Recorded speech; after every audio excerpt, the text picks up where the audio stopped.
भावना पर आधारित है और उसकी शुरुआत कहाँ से होती है तो परिवार से ही होती है। यदि परिवार में सभी एक दूसरे की मदद करेंगे तो ही हम समाज में एक दूसरे पर निर्भर रहकर एक दूसरे की मदद कर सकते हैं और हमारे देश को निखिल निखिल निखिल कौन सी क्लास है तुम्हारी? हाँ आवाज नहीं आ रही है निखिल। माइक चालू करो निखिल, माइक चालू करो निखिल। हाँ चालू किया सर। निखिल कौन सी क्लास है तुम्हारा? कौन सी क्लास है? क्लास कौन सी है तुम्हारी निखिल? 8th। ओके तो रिमूव हो जाओ, ये 10th हिंदी मीडियम का क्लास है। हाँ ठीक है 10th हिंदी मीडियम का क्लास। ओके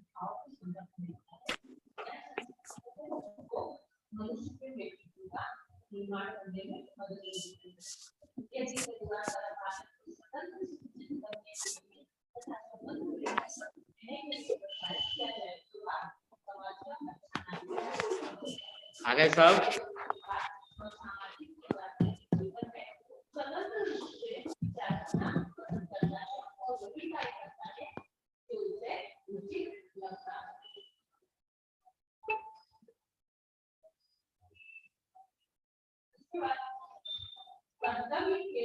विद्यालय के विद्यार्थी के रूप में भी है, तुम्हें विद्यालय के नियमों का भी पालन करना पड़ता है।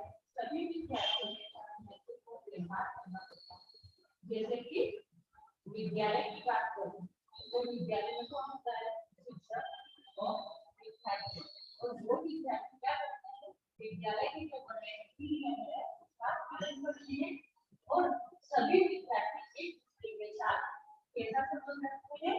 तो मैत्री और मित्रता का संबंध रखते हैं और मित्रता का व्यवहार करते हैं। इसी प्रकार हर व्यक्ति जिसका भारत में जन्म हुआ है नागरिक होने के नाते वह क्या करता है? अपने गांव, शहर, तहसील आगे सब लोग जिला, राज्य, देश और विश्व के चालू करते हैं। कौन सा चैप्टर चालू था याद है? माइक चालू करो सब लोग। सेकेंड। क्या चल रहा था कल? क्या चला है? कल क्या चला है? हेलो किशोर। दुर्बल अम्ल और प्रबल अम्ल। आदित्य बोलता है तो बोलता ही नहीं। अम्ल और प्रबल अम्ल। किशन बोलेगा। किशन किशन है? हाँ सर बोलो। किशन है ना हीरो। ऐसा बोल रहा हूँ कल क्या चला था किशन बताओ जरा। हाँ कल क्या चला बता ना। हाँ चैप्टर 2 में क्या चला? हाँ क्या चला है? हाँ अम्ल और क्षार एवं लवण। अरे यार कल क्या चला? तो पाठ का नाम बोल। पाठ का नाम ही तो बोला सर, अम्ल क्षार एवं लवण।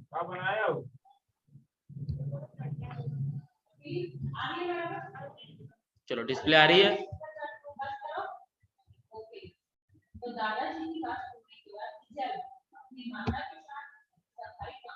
डिस्प्ले दिख रहा है बेटा सब लोग को?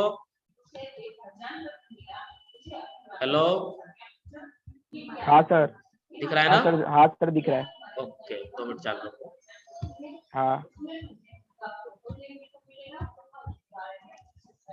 चलो कल अपने एसिड और बेस के बारे में इंफॉर्मेशन ली थी, सूचक के प्रकार देख लिए थे बराबर। अब उसके अम्ल और क्षार के गुणधर्म देखते हैं, या आपको ध्यान से देखना है ठीक है। मैं मौखिकली बोलूंगा लेकिन ये राइटिंग में अगर हो तो बेटर था, ऐसा है। लेकिन अब चलो कोई बात नहीं है, जो परेशानी है उसको सोल्व करके आगे बढ़ना है ठीक है। सारे के सारे अब रासायनिक तो मुद्दे आएंगे, इसलिए आपको ध्यान रखना बहुत ज्यादा जरूरी है ठीक है। तो अपने अब आगे मुद्दे पर बढ़ेंगे। अम्ल और क्षार के रासायनिक गुणधर्म। एसिड और बेस, अम्ल मतलब एसिड, क्षार मतलब बेस, उसके रासायनिक गुणधर्म के बारे में हमको जानकारी लेनी ठीक है। अम्ल और क्षार तो सबसे पहले अपने जो बात करते हैं वो है एसिड और बेस के रासायनिक गुणधर्म में धातु के साथ होने वाली प्रक्रिया। किसकी किसकी? एसिड की और बेस की। इसको ध्यान से देखो, धातु की जो प्रक्रिया है यहाँ पर हम देख सकते हैं, जो धातु की प्रक्रिया, ये हमारे पास धातु की प्रक्रिया, ठीक है। धातु की प्रक्रिया में दो अलग अलग टाइप है, एक है एसिड मतलब अम्ल के साथ प्रक्रिया, और दूसरी हमारे पास क्षार के साथ प्रक्रिया, ठीक है। एक अम्ल के साथ और एक क्षार के साथ। अगर एसिड के साथ प्रक्रिया कराते हैं, किसकी? धातु की, ठीक है, तो क्या फर्क पड़ता है? और अगर बेस को धातु के साथ मिलाते हैं तो क्या बनता है, इसको ध्यान देना है। तो जैसे हम लोग बोर्ड में देख सकते हैं, पहले एसिड के लिए, अगर एसिड को धातु से प्रक्रिया कराते हैं तो उसके सामने हमको उस धातु का क्या मिलता है? लवण मिलता है। क्या मिलता है? लवण। और हाइड्रोजन गैस रिलीज होती है। हाइड्रोजन गैस के मुद्दे में आपको एक बात याद रखनी है, जैसा कि यहाँ पे H2 लिखा हुआ है, हाइड्रोजन कभी भी अकेला अलग नहीं होता, इसलिए H2 मतलब दो हाइड्रोजन के अणुओं का प्रयोग होता है। इसलिए हमारी प्रक्रिया हमेशा एकदम इक्वल रखने के लिए हाइड्रोजन आगे भी 2 गुना ही यूज करना होता है। जैसे यहाँ पर हाइड्रोक्लोरिक एसिड के साथ जिंक सर प्रक्रिया आपकी करके, पीडीएफ नहीं दिख रही है। पीडीएफ दिखी नहीं रही है? नहीं, तब से तो बोल रहा हूँ। हाँ सर, नहीं दिख रही है इतनी देर। तो अभी तक क्या कर रहे थे? बोल रहा हूँ, रुको अभी मैं कुछ करता हूँ। 2 मिनट चालू, 2 मिनट चालू, 2 मिनट चालू।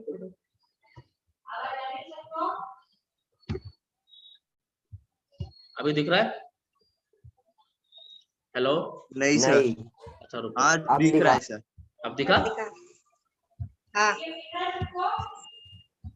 हाँ सर दिख गया। परफेक्ट, देख लो पहले एक बार। दिख रहा है? फिर आगे चीजें चालू करो, क्योंकि ये बहुत इंपॉर्टेंट मुद्दा है। दिख रहा है सबको? डन करो। हाँ सर। हाँ ओके, सर। चलो आगे हाँ बढ़ते हैं। सर। तो फिर से अपने इसको देखते हैं, धातु के साथ प्रक्रिया। अब ना दिखे तो ऐसे गायब हो जाता है कि पहले दिख रहा था कि नहीं दिख रहा था? सर दिख पहले, नहीं रहा था। अब दिख रहा है ना? हाँ, ओके, चलो ध्यान दो। अब धातु के साथ होने वाली प्रक्रिया, तो धातु के साथ जो प्रक्रिया है उसको आगे बढ़ाते हुए देखते हैं। एसिड की प्रक्रिया, अगर एसिड धातु के साथ प्रक्रिया करे तो उस धातु का लवण और हाइड्रोजन बनता है। जैसे धातु, हमारे पास एसिड है हाइड्रोक्लोरिक एसिड। कौन सा एसिड हमारे पास? हाइड्रोक्लोरिक एसिड, बराबर।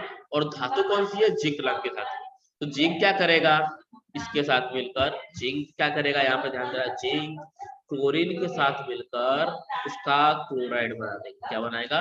क्लोराइड। जैसे यहाँ पे देख सकते हैं, जिंक क्लोरीन के साथ मिलकर जिंक का क्लोराइड बनाता है, और क्या बचता है यहाँ पर? हम लोग देख सकते हैं H2 गैस बनती है, जो यहाँ पर रिलीज हो रही है लास्ट मुद्दे पर। H2 गैस रिलीज होती है। तो आपको याद रखना है, एसिड और धातु प्रक्रिया करके उस धातु का लवण और H2 गैस मिलती है। मतलब आपको टोटल करके वहाँ पे H2 गैस पहले निकालनी है, फिर जो बचेगा वो लवण ही होगा। अब इसी तरह हमको सामने की तरफ देख सकते हैं, क्षार और धातु भी लवण और H2 गैस बनाते हैं। तो सोडियम हाइड्रोक्साइड और जिंक क्या बनाते हैं? सोडियम जिंकेट और H2, ठीक है। इसी तरह सोडियम हाइड्रोक्साइड जिंक के साथ प्रक्रिया करेगी तो जिंक क्या बनाएगा? उसका जिंकेट बना देता है, ठीक है। जिंक सोडियम का जिंकेट बना देता है, जैसे आप लिखा सोडियम जिंकेट और H2 गैस अलग होती है। आगे पॉप टेस्ट, हाइड्रोजन गैस से निहित परख नली के पास जब एक जलती हुई मोमबत्ती लेके जाते हैं, अगर इस तरह जो हाइड्रोजन गैस रिलीज हो रही है एसिड में भी और बेस में भी, उसके पास अगर जलती हुई मोमबत्ती ले जाते हैं तो उसमें पॉप की साउंड आता है। दिवालियों पे नहीं छोटे छोटे पॉप पटाखे आते हैं, छोटे छोटे पतले पतले, ठीक है, उस तरह की आवाजें आती है जिसको पॉप टेस्ट बोलते हैं। तो हाइड्रोजन गैस से निहित परख नली के पास जब जलती हुई मोमबत्ती ले जाते हैं तो वहां पर उसको पहचानने के लिए जो आवाजें आती हैं वो पॉप साउंड होती है, जिसको पॉप टेस्ट, इस तरह का टेस्ट को बोलते हैं पॉप टेस्ट। इस टेस्ट को हाइड्रोजन की उपस्थिति दर्शाने के लिए यूज किया जाता, इसलिए हाइड्रोजन की स्थिति दर्शाने के लिए इस प्रयोग का प्रयोग होता है, ठीक है। आगे बढ़ते हैं। अब आता है धातु की, धातु के कार्बोनेट के साथ प्रक्रिया और धातु के बाइकार्बोनेट के साथ प्रक्रिया। तो इसमें सबसे पहले धातु की कार्बोनेट और धातु के बाइकार्बोनेट की एसिड के साथ और बेस के साथ प्रक्रिया देखी, ठीक है। तो धातु की कार्बोनेट, धातु कार्बोनेट मतलब ये रहा धातु, ये रहा कार्बोनेट, कार्बन मतलब CO3, ठीक है। तो धातु के कार्बोनेट की प्रक्रिया और सेकंड राउंड में बता देता हूँ धातु ये रहा आगे Na और उसका हाइड्रोकार्बन के साथ प्रक्रिया, ये दोनों की जो प्रक्रिया है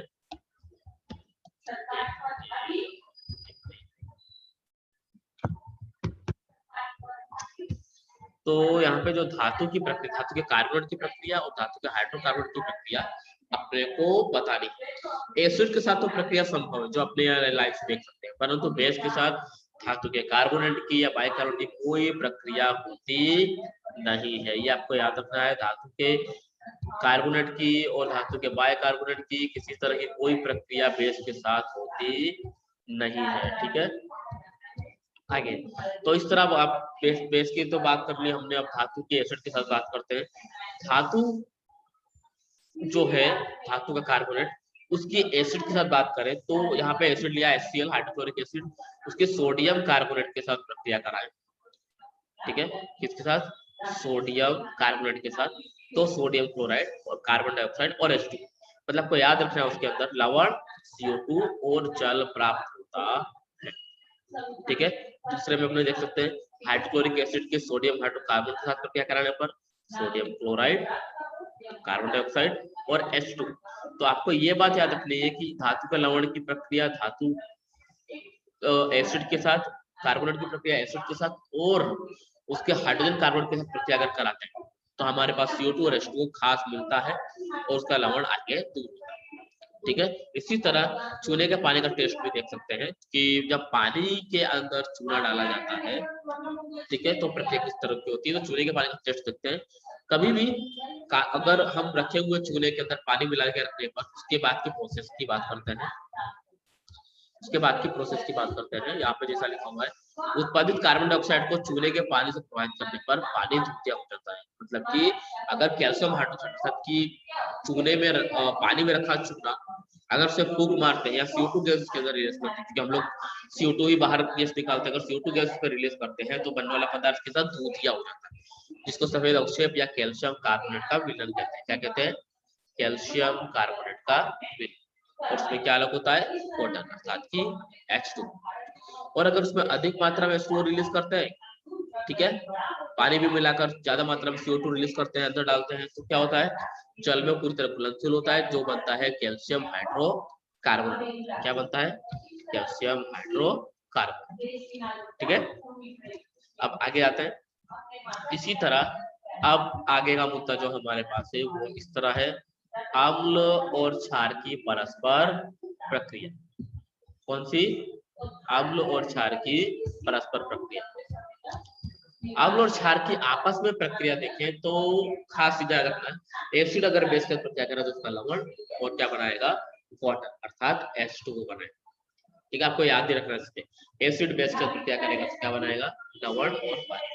तो दूसरी प्रक्रिया यहाँ पे अपने देख सकते हैं उदासीनीकरण की प्रक्रिया। जब एसिड और क्षार का प्रेक्षित प्रभाव और क्षार द्वारा अम्ल का पूरी तरह समाप्त हो जाता है तो पदार्थ कैसा हो जाता है? लवण और जल। जिस तरह हमने ऊपर देखा कि लवण और जल प्राप्त होता है एसिड और बेस को मिलाने का, जिसमें क्या होता है? एसिड का पूरा प्रभाव खत्म हो जाता है, बेस का पूरा प्रभाव खत्म हो जाता है, जिससे वो पूरी तरह उदासीन, अर्थात इंग्लिश में इसको न्यूट्रल बोलते हैं, न्यूट्रल हो जाता है, जिसको न्यूट्रलाइजेशन या हिंदी में हम लोग इसको बोलते हैं उदासीनीकरण की प्रक्रिया होती है, ठीक है। जैसे यहाँ पे बेस के रूप में लिया हुआ है NaOH सोडियम हाइड्रोक्साइड, एसिड के रूप में लिया हुआ है हाइड्रोक्लोरिक एसिड, तो सॉल्यूशन हमको क्या मिलता है? Sodium chloride and water, right, ठीक है। तो पदार्थ का लवण और वाटर ये खास मिलता है जब एसिड और बेस प्रक्रिया करते हैं। इसी तरह कुछ अपने ने कल बात की थी प्रबल एसिड और दुर्बल एसिड की, प्रबल बेस और दुर्बल बेस, तो उसके सॉल्यूशन अगर आपस में कराते हैं तो क्या आता है उसको देखते हैं। तो सबसे पहले मुद्दे की बात करते हैं, जैसे अगर प्रबल एसिड की बात करें तो प्रबल एसिड और दुर्बल क्षार, मतलब कमजोर क्षार और प्रबल एसिड अगर होते हैं तो सॉल्यूशन क्या मिलता है? लवण के साथ मिलेगा। जो प्रबल होगा उसका पावर ज्यादा होगा, याद रखना है, जो प्रबल होगा उसी का पावर हमको देखने को मिलता है। तो प्रबल क्या यहाँ पे? एसिड, इसलिए एसिड प्रबल होने से लवण हमको लवण के साथ मिलेगा, अम्ल एसिड वाला मिलेगा, और वाटर सब में फ्री हो रहा है, जल सब में मिलेगा। अब दुर्बल एसिड और प्रबल क्षार, तो यहाँ प्रबल क्या है? क्षार प्रबल, इसलिए हमको लवण के साथ मिलेगा क्षार वाला मिलेगा, क्योंकि यहाँ पे प्रबल क्या है? क्षार। इसी तरह यहाँ पे भी जल मुक्त हो रहा है। अब प्रबल एसिड और प्रबल क्षार दोनों प्रबल है तो जवाब हमारा उदासीन हो जाएगा क्योंकि दोनों ताकतवर है और जल रिलीज होगा। और अगर दोनों निर्बल है या दुर्बल है, दोनों कमजोर है एसिड और बेस, तो भी उदासीन मिलेगा। आपको ये बात याद रखनी है और जल अलग होगा। ठीक है, ये मुद्दे हुए इसके। अब आगे बढ़ते हैं अम्ल के साथ धातु के ऑक्साइड की प्रक्रिया। एसिड की धातु के ऑक्साइड के साथ प्रक्रिया। तो अगर हम एसिड की धातु का कोई भी एक ऑक्साइड, धातु का ऑक्साइड मतलब कोई भी धातु है जैसे कॉपर है, जिंक है, लेड है, उसके साथ ऑक्सीजन, जिसमें यहाँ पे हम लोग देख सकते हैं कॉपर और ऑक्सीजन, तो कॉपर धातु है, ऑक्सीजन उसके साथ है तो वो उसका ऑक्साइड हुआ। जैसे इसका नाम है क्यूप्रिक ऑक्साइड। तो क्यूप्रिक ऑक्साइड के साथ एसिड प्रक्रिया करता है तो उसका लवण और वाटर, जो यहाँ पे लाइन ऊपर लिखी हुई है हम लोग यहाँ पे देख सकते हैं कि धातु के ऑक्साइड की प्रक्रिया की बात करते हैं। धातु के ऑक्साइड की प्रक्रिया एसिड और लवण के साथ, एसिड के साथ प्रक्रिया करने पर लवण और जल प्राप्त होता है, जिसका एग्जांपल हम नीचे देख सकते हैं। CuO मतलब क्यूप्रिक ऑक्साइड, साथ में HCl हाइड्रोक्लोरिक एसिड की प्रक्रिया क्यूप्रिक क्लोराइड और वाटर मतलब पानी प्राप्त होता है। ठीक है, इस तरह कॉपर क्लोराइड के बनने से विलयन का रंग क्या हो जाता है? नीला हो जाता है। कैसा हो जाता है? नीला।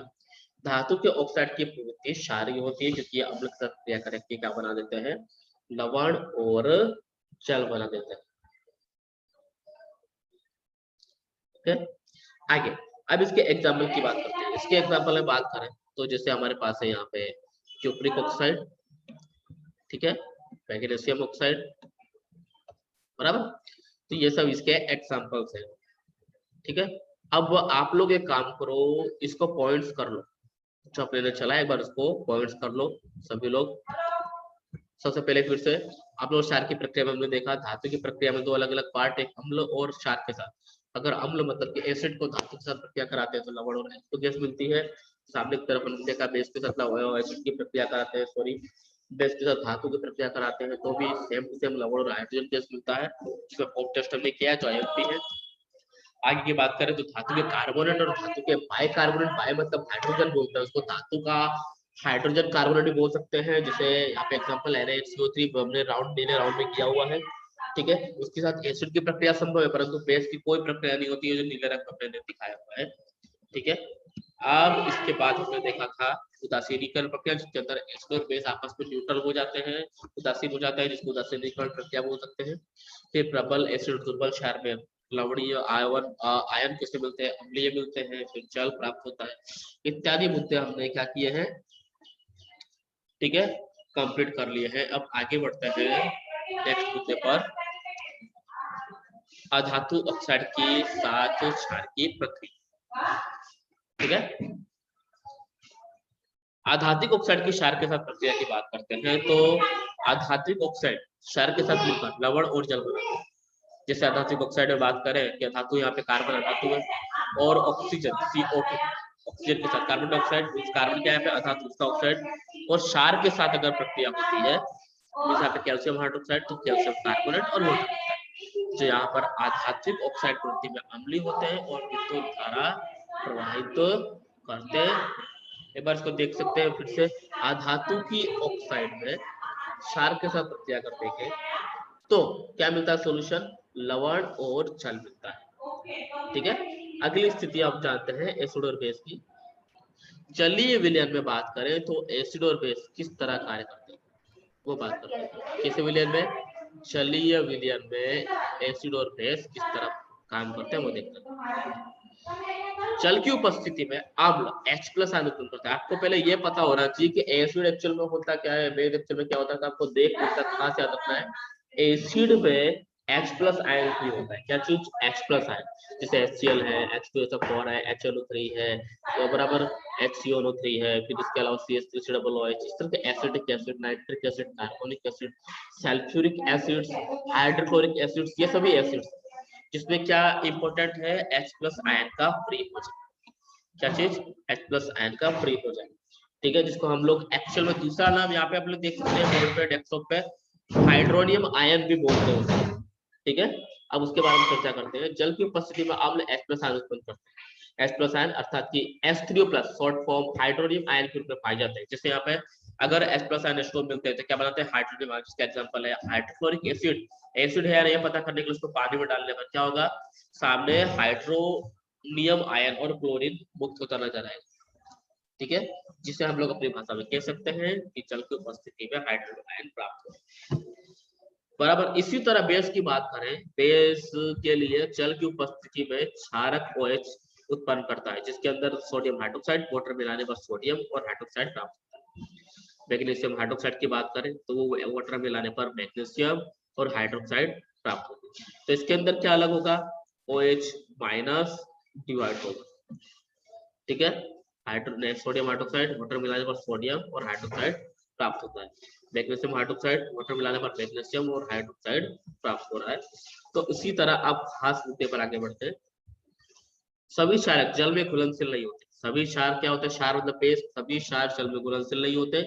जल में घुलनशील क्षारक को क्या कहते हैं, क्षार कहते हैं। इस तरह अगर कोई भी नॉर्मली बेस अगर पानी में घुल जाता है पूरी तरह से, उसको अल्कली इंग्लिश वर्ड और हिंदी वर्ड क्षार कह सकते हैं। सभी क्षार क्षारक होते हैं, परंतु सभी क्षारक क्षार नहीं होते। तो यहाँ पे जो मुद्दा लिखा हुआ है कि सभी क्षार क्षारक होते हैं क्योंकि वो क्षार है, परंतु सभी क्षारक क्षार नहीं होते। क्योंकि क्षार किससे कहेंगे हम लोग, जो पानी में विलय हो जाए वो क्षार होता है।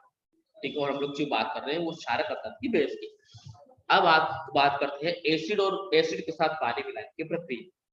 तो एसिड के साथ पानी मिलाया कैसे जाता है, हम डायरेक्टली अगर एसिड में पानी डाल देंगे तो वो एसिड के कण भी मुंह पर आ सकते हैं। इसके लिए एक ग्लास रोड लेकर पानी को धीरे धीरे करके घुलाते हुए, एसिड को घुलाते हुए उसके अंदर एसिड को अर्थात के अम्ल के अंदर पानी को मिक्स करना पड़ता है। माइक बंद कर दो।